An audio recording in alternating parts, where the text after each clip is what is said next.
we are surely seeing more and more employees coming forward for skilling and reskilling themselves, and at least taking that first step, which was probably not the case previously, right? Everyone thought it's the organization's job to skill me and get me certified so that I can be deployed and billable better.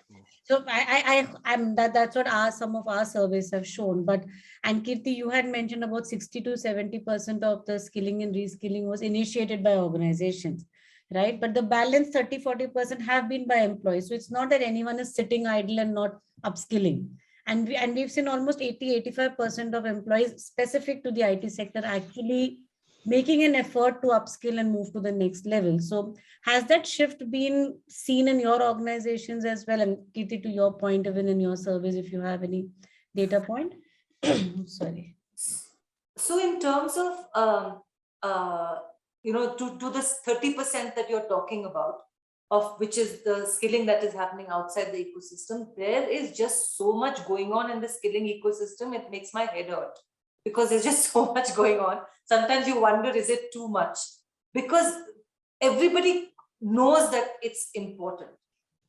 I think where we are truly seeing impact is what's happening in academia. Because a lot of colleges are getting their act together. We used to always have this crib that what is coming out of colleges is not hireable. That crib still stands, but definitely the numbers are growing. And given the number of people that we have in the STEM talent pool, let's just look at STEM. Though now non-STEM has entered the play, because the kind of jobs that are coming, business opportunities, they need a heck of a lot of non-STEM talent too. In content creation, digital marketing, UI, UX, law, you just name it. Everything now needs, some sort of technology. So, but the tech guy doesn't have the domain knowledge. So if I can get the English guy to learn a little bit about big data, or I can get the psychology guy to learn about, digital marketing or UI, UX, it's a deadly combination. Wow. So these kind of beautiful skilling combos and subject specializations layered with other things, it's really wonderful what's happening out there. The number of colleges is still not that large, but I see it transforming year on year. So that's where I'm seeing the biggest change coming up. And as these role models emerge, as more and more stories like Anil talked about emerge, we will see the pull increasing definitely for employees to take the honors. This is like the core of reimagining employee value proposition. I'll talk about that in a minute, but I think what I would like to add to what Kirti mentioned is at scale. Now we're talking about how to do this at scale. Organizations need something called skill ontology or skill library built in, and need to have ways in which they can actually assess objectively if employees have the skills. Therefore, we can look at the entire skill profile of an employee and see, are there any roles which are adjacent, jobs adjacent, so we can look at the entire career ladder. So there's a bit of work organizations have to do this at scale.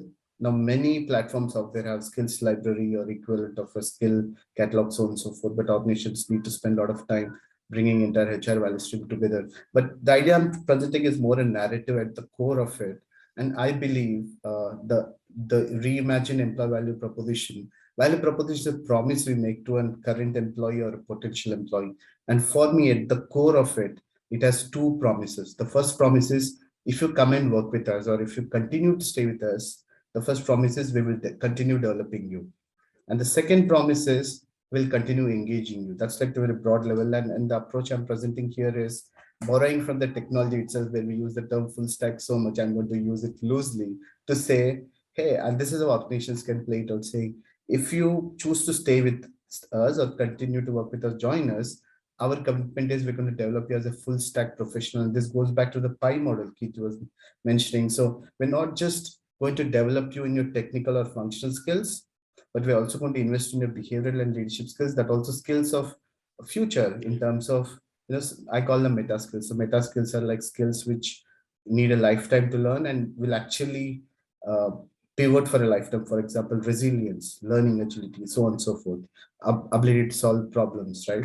So we'll not just train you on technical function skills for the role, business domain you're working in, but also on behavioral leadership skills. And what is more important in the modern world is data literacy and tech literacy. So like this four sides of 4 or 5 sides. And then also taking the view of the youngsters we spoke about as they hop jobs or even suddenly get a 100% hike, 80% hike, which you're hearing now. Also help them with some fundamental financial planning so that they don't go about, riding the flashy car they received, or, kind of, pander off all that received. So the idea is to build, first promise is, if you come and work for us, we'll develop you as a full stack.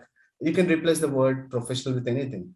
Architect, developer, doctor, engineer, doesn't matter, that could be the first promise, which I believe works really well in India. And what's more important is the other side of the coin is, as we do that, our commitment is we're going to engage you as a whole person, which means we're going to engage you intellectually by engaging your mind, engaging you through psychological safety, which we spoke a lot about health and well-being, by engaging your body, anchoring you so that you feel safe to work from home, club, hub, on the road, or anywhere, right? Home, hub, on the road. And then engage your heart by engaging you through a commitment, through could be volunteering, empathy, we spoke a lot about that, and engaging their motivations and instilling sense of loyalty. And finally engaging the spirit, which is by aligning to that purpose and alignment. And these two words are so powerful, purpose and alignment. For example, I was talking to a startup founder, and she told me the best way they kind of pitch people to come and work for them is, hey, if you come and work for us for 2 years, you can start your own startup. And that's speaking to that spirit, purpose and alignment. True. So now the narrative I'm building is to say, at the core of employee value proposition, if we can develop them as full stack professionals, whatever that means, role based, so that they can know adjacent with all these 5 areas: data literacy, behavioral leadership, technical functional domain, and financial acumen. At the same time, treating them as whole persons. Now this is where the role of management and leaders flip. So to engage their mind, what should the managers do differently? What capabilities do they need to make them feel psychologically safe? What do we do with our leaders and managers? Spirit and heart. That's where we need to relook at how the management needs to be ready. And that's where the skills of leadership comes in. We need to relook at all this. But I thought I'll present these two thoughts about what I believe are as reimagined future